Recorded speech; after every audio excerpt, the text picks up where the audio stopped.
Assalamualaikum warahmatullahi wabarakatuh. Salam sejahtera, selamat pagi. Pada kesempatan kali ini, saya akan menyampaikan pernyataan diri dosen dalam unjuk kerja Tridharma Perguruan Tinggi. Sebelumnya, mohon izin memperkenalkan diri. Saya adalah Maghfirah, salah satu dosen dari Prodi D3 Teknologi Batik, Fakultas Teknik Universitas Pekalongan. Sebagai seorang dosen, saya memiliki kewajiban Tridharma Perguruan Tinggi, yaitu yang pertama adalah pendidikan atau pengajaran, yang kedua adalah penelitian, dan yang ketiga melaksanakan pengabdian masyarakat. Pada kesempatan kali ini, saya akan menyampaikan terkait dengan poin yang pertama, yaitu pendidikan atau pengajaran. Mata kuliah yang saya akan sampaikan adalah mata kuliah kimia dasar, yang pada kurikulum tahun 2022 berganti nama menjadi Kimia Dasar Batik.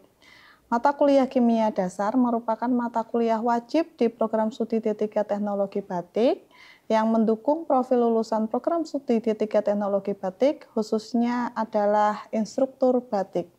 Sebagai seorang instruktur, maka seseorang wajib atau perlu untuk menguasai terkait dengan pengetahuan dan keterampilan terkait dengan bahan-bahan yang digunakan dalam proses pembuatan batik dan fungsinya. Mata kuliah kimia dasar ini terdiri dari 3 SKS, yaitu 1 SKS teori dan 2 SKS praktikum. Adapun deskripsi mata kuliah ini, yaitu mata kuliah ini merupakan pengantar bagi mahasiswa untuk memahami konsep dasar yang esensi dari ilmu kimia, sehingga mahasiswa mengerti dan memiliki apresiasi tentang ilmu kimia dan aplikasinya dalam bidang batik. Mata kuliah ini penting diberikan karena memberikan pengetahuan dan keterampilan baik bagi mahasiswa dalam penanganan, penyimpanan, dan penggunaan bahan kimia yang digunakan dalam proses pembuatan batik secara baik, benar, dan aman. Mata kuliah ini sebagai dasar pengetahuan untuk mata kuliah berikutnya, salah satunya adalah mata kuliah ekoefisiensi dan pengolahan limbah.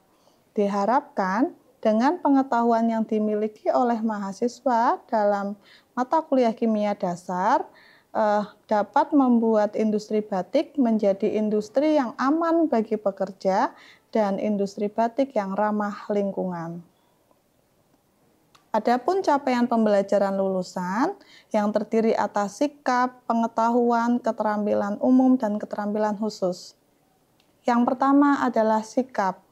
CPL dari mata kuliah kimia dasar dalam aspek sikap, yaitu menunjukkan sikap bertanggung jawab atas pekerjaan di bidang keahliannya secara mandiri. Untuk aspek pengetahuan, memahami penerapan ilmu budaya dasar, sejarah, filsafat batik, kimia terapan, kaidah-kaidah estetika, dan matematika terapan dalam melakukan perancangan sebuah karya batik dalam wujud kain panjang, kain sarung, dan bahan busana.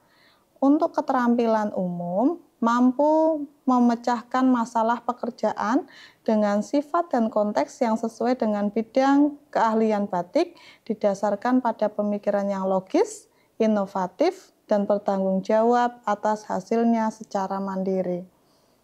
Aspek keterampilan umum kedua yaitu mahasiswa mampu bekerja sama, berkomunikasi, dan berinovatif dalam pekerjaannya. Aspek keterampilan umum yang ketiga yaitu mampu melakukan proses evaluasi diri terhadap kelompok kerja yang berada di bawah tanggung jawabnya dan mengelola pengembangan kompetensi kerja secara mandiri. Adapun aspek keterampilan khusus yang dibebankan pada mata kuliah kimia dasar ini, yaitu mahasiswa mampu menerapkan ilmu budaya dasar, sejarah, filsafat batik, kimia, kaidah estetika, serta matematika terapan dalam melakukan perancangan sebuah karya batik dalam wujud kain panjang, sarung, dan bahan busana. Adapun capaian pembelajaran mata kuliah untuk mata kuliah kimia dasar ini yang pertama adalah dapat ikut serta secara aktif dalam menganalisis dan menyelesaikan permasalahan dalam bidang batik dengan memahami konsep dasar dari ilmu kimia.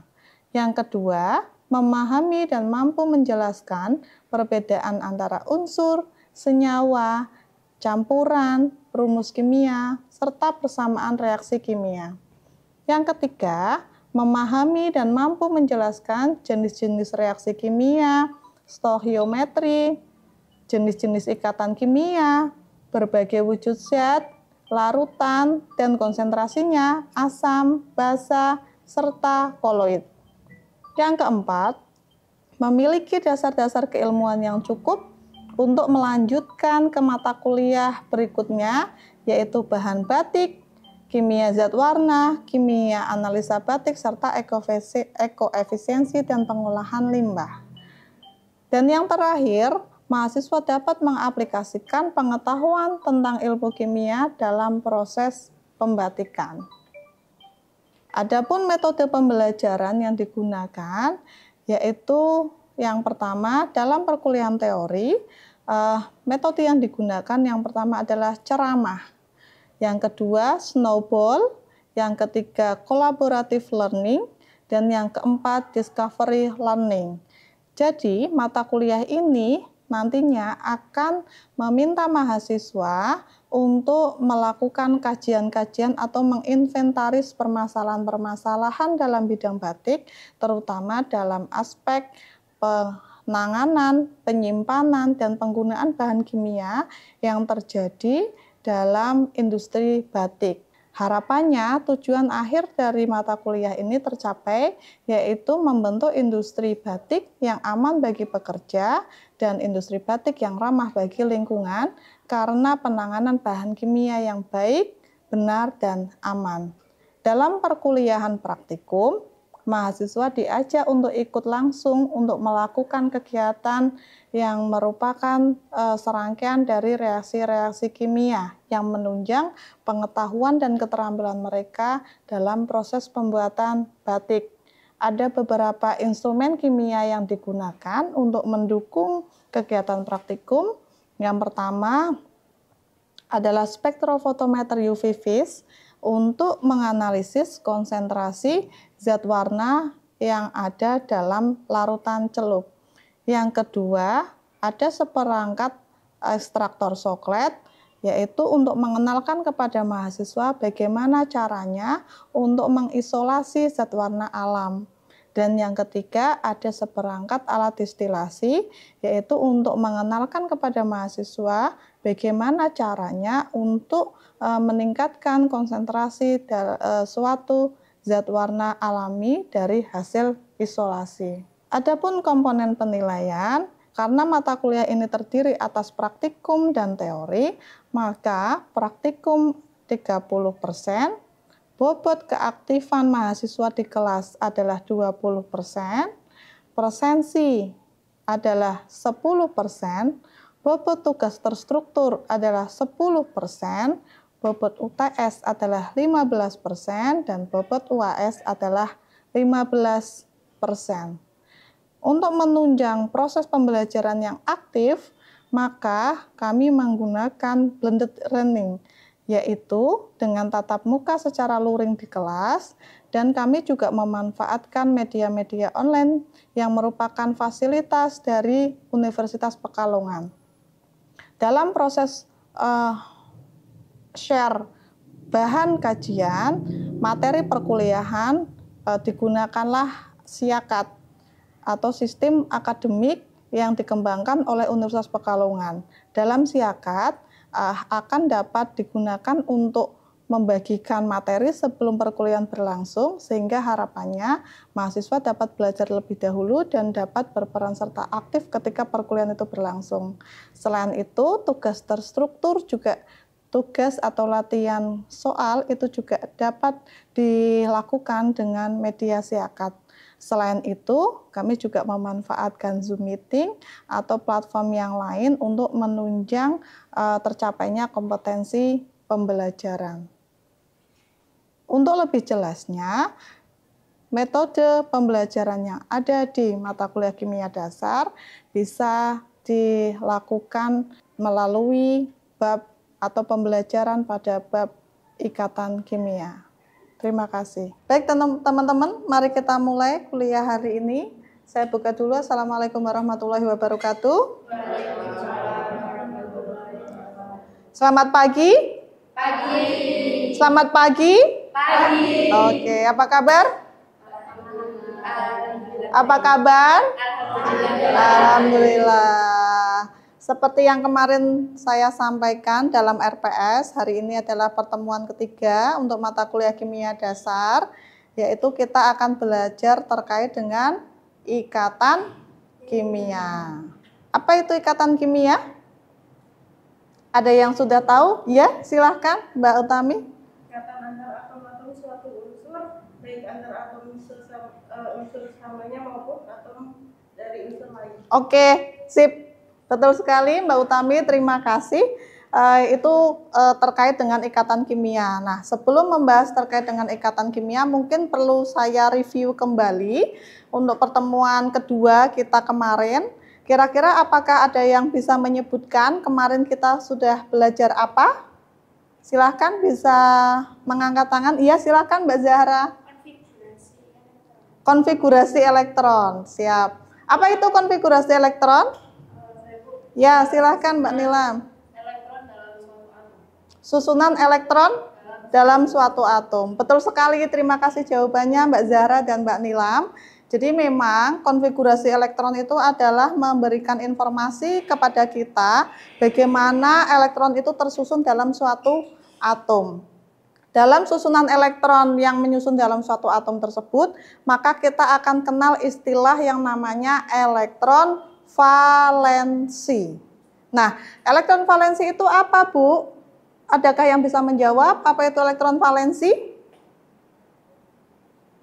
Yaitu elektron yang berada di kulit terluar dari suatu atom. Fungsinya apa elektron valensi?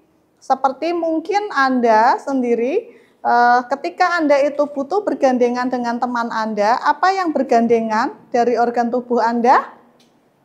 Tangan, betul sekali. Sama seperti halnya atom. Atom untuk membentuk ikatan kimia butuh yang namanya elektron valensi, yaitu elektron yang berada di kulit terluar suatu atom. Dia fungsinya adalah untuk membentuk ikatan kimia dengan atom yang lain. Seperti yang tadi disampaikan oleh Mbak Utami bahwa ikatan kimia itu bisa terjadi antara atom yang sama. Jadi misalkan atom antara hidrogen dengan hidrogen untuk membentuk molekul H2, atau bisa berbeda hidrogen dengan oksigen, dua hidrogen dengan satu oksigen untuk membentuk molekul air. Seperti itu ya. Mungkin itu sekilas terkait dengan ikatan kimia yang nanti akan kita bahas. Sebelumnya mungkin perlu saya presensi dulu melalui akun Siakat. Saya sebutkan satu-satu, saya panggil satu-satu ya. Baik, yang pertama mungkin Mas Teguh Suryadi ada? Mbak Mila? Oke, Mbak Najwa? Mbak Lailatul Mahfiroh? Mbak Hutami? Oke, Mbak Yovita Kristi? Mbak Zahra? Oke, siap. Baik, saya rekam melalui akun Siakat sehingga nanti bisa Anda lihat di akun sivitas Anda masing-masing untuk merekam kehadiran Anda di setiap pertemuan. Baik, setelah itu mari kita sampai pada materi utama kita, yaitu ikatan kimia. Gitu ya. Seperti yang tadi kami sampaikan bahwa ikatan kimia itu terbentuk antara atom satu dengan atom yang lain. Nah, dalam suatu ikatan kimia itu akan ada istilah stabil atau tidak stabil. Kalau dalam ini bandingkan mana yang lebih stabil, seperti itu ya. Nah, apa sih tujuan kita untuk mempelajari ikatan kimia? Jadi capaian pembelajaran mata kuliah hari ini untuk subbab ikatan kimia yaitu yang pertama memahami struktur atom, sifat-sifat periodik unsur dan ikatan kimia. Kompetensi akhir yang diharapkan yaitu teman-teman setelah perkuliahan ini selesai, hari ini teman-teman dapat membandingkan proses pembentukan ikatan ionik, ikatan kovalen, ikatan koordinasi, ikatan logam, serta hubungannya dengan sifat fisika senyawa yang terbentuk. Indikatornya adalah Anda dapat menjelaskan kecenderungan suatu unsur untuk mencapai kestabilan. Anda dapat menggambarkan susunan elektron valensi dari gas mulia. Anda dapat menjelaskan proses terjadinya ikatan ion serta menyebutkan contoh senyawanya. Anda dapat menyelidiki kepolaran dari suatu senyawa dan hubungannya dengan sifat elektronegatifan melalui percobaan. Jadi nanti untuk praktikumnya nanti kita coba di laboratorium. Yang selanjutnya menjelaskan proses terbentuknya ikatan koordinasi. Dan yang selanjutnya menjelaskan proses terbentuknya ikatan logam serta hubungannya dengan sifat fisik logam. Yang terakhir adalah Anda dapat memprediksi jenis ikatan yang terjadi pada berbagai senyawa dan membandingkan sifat fisiknya. Jadi sebagai informasi bahwa jenis ikatan kimia yang terjadi dalam suatu atom itu sangat berkontribusi terhadap sifat fisiknya. Misalkan jika ikatannya itu kuat, maka zat tersebut atau molekul tersebut itu memiliki titik didih dan titik leleh yang tinggi. Begitu juga sebaliknya, jika ikatannya lemah, maka konsekuensinya adalah titik didih dan titik lelehnya relatif rendah. Hal ini sangat dibutuhkan ketika Anda memilih bahan-bahan kimia yang Anda gunakan dalam proses pembuatan malam untuk proses pelekatan malam dalam pembuatan batik. Harapannya titik leleh malam itu sesuai standar yaitu di angka 60 derajat Celcius. Sehingga Anda dengan mempelajari ikatan kimia ini tidak salah memilih bahan kimia apa saja yang bisa memberikan dampak pada kualitas malam yang baik. Seperti itu. Itu kaitan antara materi ikatan kimia dengan proses pembuatan batik. Itu ya. Nah, yang saya tanyakan, ada atom yang memilih untuk membentuk ikatan kimia. Tetapi ada juga atom yang memilih untuk tidak membentuk ikatan kimia. Kira-kira apa ya faktor yang mempengaruhinya? Ya, silahkan Mbak Mila. Ya, mengapa suatu atom memilih untuk membentuk ikatan kimia? Butuh pasangannya. Mengapa Anda membutuhkan pasangan? Siap, biar stabil. Terima kasih jawabannya Mbak Mila dan Mbak Nilam. Betul sekali, jadi atom membentuk ikatan kimia itu adalah agar mencapai suatu kestabilan. Nah, stabil menurut atom itu adalah kestabilan yang diatur dalam kaidah oktet atau kaidah duplet. Apa itu maksudnya kaidah oktet? Yaitu atom yang memenuhi kaidah oktet adalah atom yang mempunyai elektron valensi berjumlah 8, seperti halnya atom-atom yang ada pada gas mulia. Jadi di sini disampaikan bahwa konfigurasi elektron gas mulia tergolong konfigurasi penuh dan merupakan bentuk konfigurasi elektron yang paling stabil, yaitu yang sudah memenuhi jumlah elektron valensi berjumlah 8.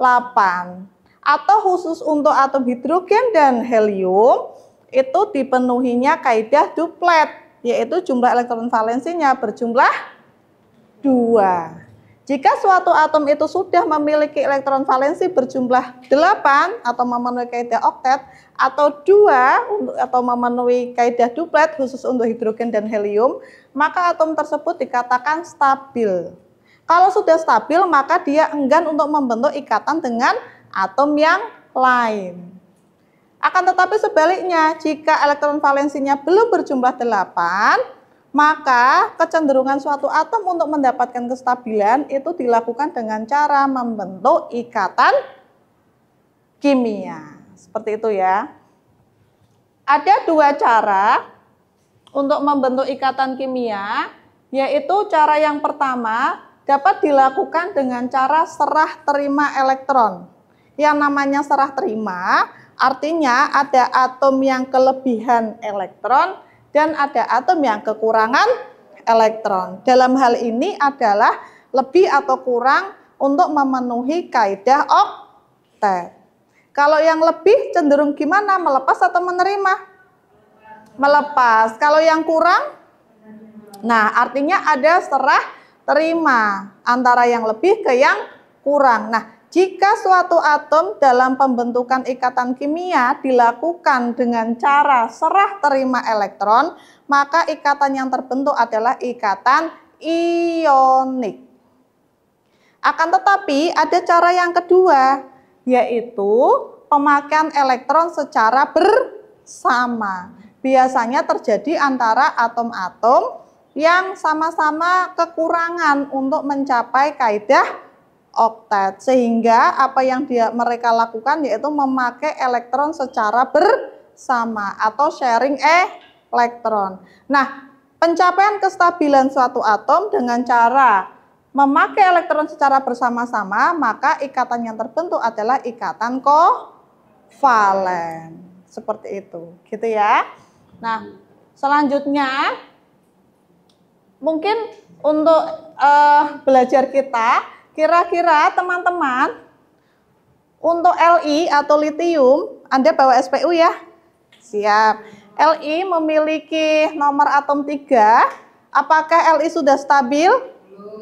Belum. Baik. Untuk mencapai kestabilan, apa yang dilakukan Li? Dia akan meniru konfigurasi elektronnya He, Ne, Ar, Kr, Xe atau Rn? He, siap. He. Nah, konfigurasi Li dengan nomor atom 3, 2, 1, dia akan stabil seperti gas mulia, itu akan meniru konfigurasi elektronnya He. Untuk meniru konfigurasi elektronnya He, apa yang dilakukan Li? Menerima atau melepas elektronnya? Melepas. Siap. Berapa yang dilepas? Ya Mbak Zahra? 1. Siap. Kita klik 1. Nah, betul sekali. Jadi Li dengan nomor atom 3, konfigurasi elektron 21 itu belum stabil. Kenapa? Karena jumlah elektron valensinya belum 8. Elektron valensinya baru 1. Untuk mencapai kestabilan atau memenuhi kaidah duplet, maka Li harus melepaskan 1 elektronnya menjadi Li plus. Karena yang dilepaskan hanya 1 elektron. Kita coba 1 kali lagi. Silahkan, ada klor dengan nomor atom 17. Untuk mencapai kestabilan, Cl atau klor akan meniru konfigurasi elektronnya siapa? Ar. Kita klik Ar. Oke, betul. Nah, untuk meniru konfigurasi elektronnya Ar, Cl dengan nomor atom 17, konfigurasi elektron 287, dia akan lebih cenderung menerima atau melepas? Menerima. Oke, kita klik menerima. Betul. Berapa yang diterima? 1, 2, 3. Ya, Mbak Yovita? 1. Siap. Kita klik 1. Oke, betul sekali. Jadi Cl dalam kondisi netral dengan konfigurasi elektron 287, jadi elektron valensinya berjumlah 7. Ya, maka belum stabil. Untuk mendapatkan kestabilan, maka Cl akan menerima 1 elektronnya sehingga elektron valensinya berjumlah 8 menjadi Cl min, karena dia kelebihan 1 elektron. Seperti yang kita tahu bahwa elektron muatannya negatif atau positif? Negatif, betul sekali. Baik, itu untuk cara-cara atom untuk mendapatkan suatu kestabilan. Selanjutnya kita belajar terkait dengan ikatan ion. Dalam hal ini, ikatan kimia antar atom itu dapat digolongkan menjadi 3, yaitu ikatan ionik, ikatan kovalen, dan ikatan logam. Yang pertama adalah ikatan ionik. Kapan suatu ikatan ionik itu dapat terjadi?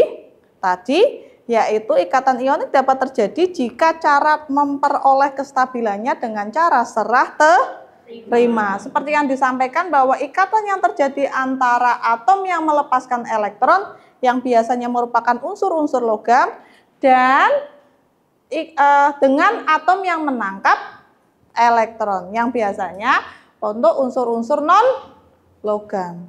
Contoh dalam hal ini adalah ikatan Li2O atau litium oksida, gitu ya. Mula-mula unsur Li dengan konfigurasi 21 ingin stabil sehingga dia harus melepaskan satu elektronnya. Begitu juga dengan O. O golongan berapa ya? O di SPU Anda? 6 A, betul sekali.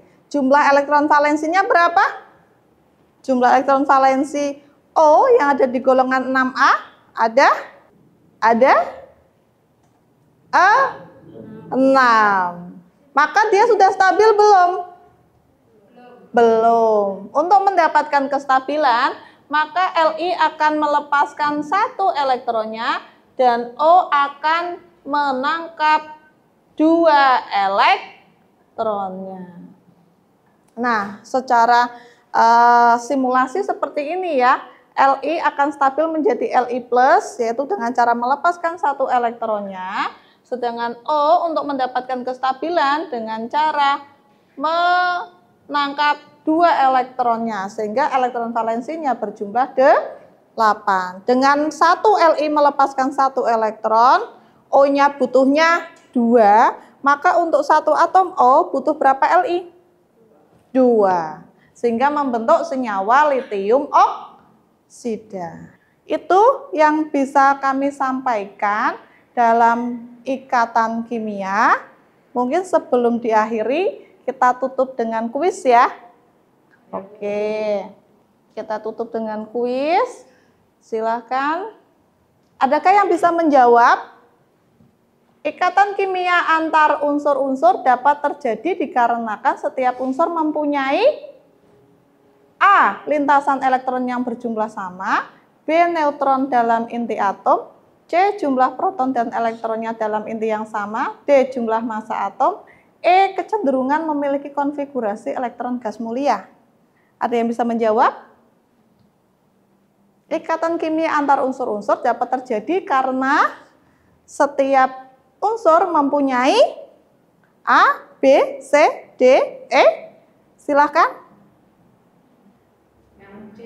Oh siap, terima kasih Mbak Mila. Kita coba yang C. Kita klik yang C ya. Oh, belum tepat. Kenapa? Coba kita lagi ya. Kita coba lagi. Silahkan. Berarti bukan yang C. Silahkan Mas Dimas. Yang B.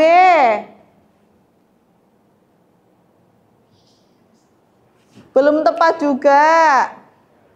Oke, silahkan Mbak Yovita. Mbak Yovita? Yang E, siap. Kita klik yang E.